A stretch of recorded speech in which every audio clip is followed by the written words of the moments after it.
Students, I hope you all are well.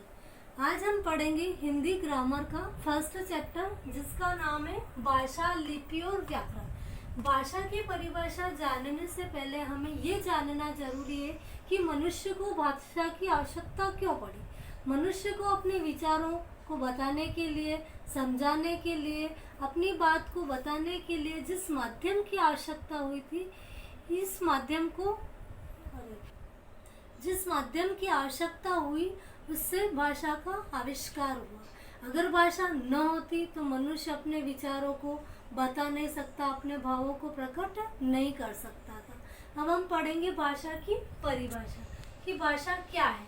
वो माध्यम जिसके द्वारा समाज में अपने विचारों का आदान प्रदान किया जाता है उसे भाषा कहते हैं।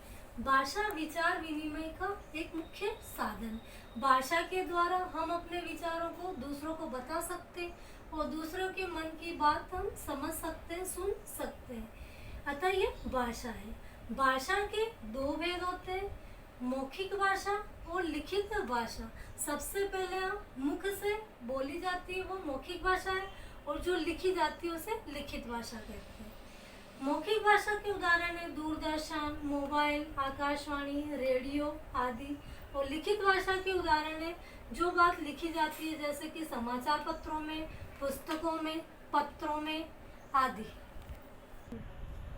मौखिक भाषा, मौखिक भाषा वह भाषा जो मुख से बोली जाती है उसे मौखिक भाषा कहते हैं। मौखिक भाषा के माध्यम से हम मुंह से बोलकर अपने विचारों को दूसरों को बता सकते हैं और दूसरों के विचारों को हम सुन सकते हैं।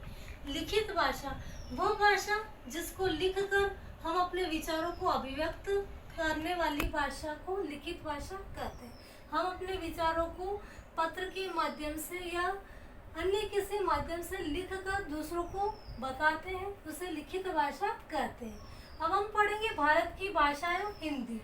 हमारे भारत देश में अधिकांश भाषाएं जो हिंदी में बोली जाती है और हिंदी में ही समझी जाती है। अधिकांश भाषा का जो है वो मुख्य भाषा है हिंदी। भारतीय संविधान ने 22 भाषाओं को मान्यता प्रदान की है। भारतीय संविधान ने 14 सितंबर 1949 को हिंदी को राजभाषा के रूप में मान्यता दी है। अतः हर वर्ष 14 सितंबर को हिंदी दिवस के रूप में मनाया जाता है। सभी भाषाओं में संस्कृत सबसे पुरानी भाषा है। अधिकतर भाषाओं का जन्म संस्कृत से ही हुआ है। अधिकांश भारतीय भाषाओं की जननी भी कौन है? संस्कृत भाषा है। फिर नेक्स्ट टॉपिक पढ़ेंगे अपन लिपि। किसी भाषा को लिखने के लिए निश्चित चिन्हों की व्यवस्था को लिपि कहते हैं। लिपि स्वतंत्र होती है और बहुत सी भाषाओं की लिपियां अनेक अलग अलग रहती है। फर्स्ट है हमारी देवनागरी लिपि। देवनागरी लिपि में कौन कौन सी भाषाएं बोली जाती है? तो संस्कृत, हिंदी, नेपाली, मराठी, गुजराती, इन सभी भाषाओं की लिपि देवनागरी होती है। देवनागरी लिपि की विशेषता होती है कि वह बाएं से दाएं की ओर लिखी जाती है, अर्थात लेफ्ट से राइट की ओर लिखी जाने वाली लिपि कौन सी है? देवनागरी। फिर अंग्रेजी भाषा। अंग्रेजी भाषा की लिपि होती है रोमन लिपि। उर्दू भाषा की लिपि रहती है फारसी लिपि, और पंजाबी भाषा की लिपि है गुरुमुखी लिपि। नेक्स्ट टॉपिक है अपना व्याकरण कि व्याकरण क्या है।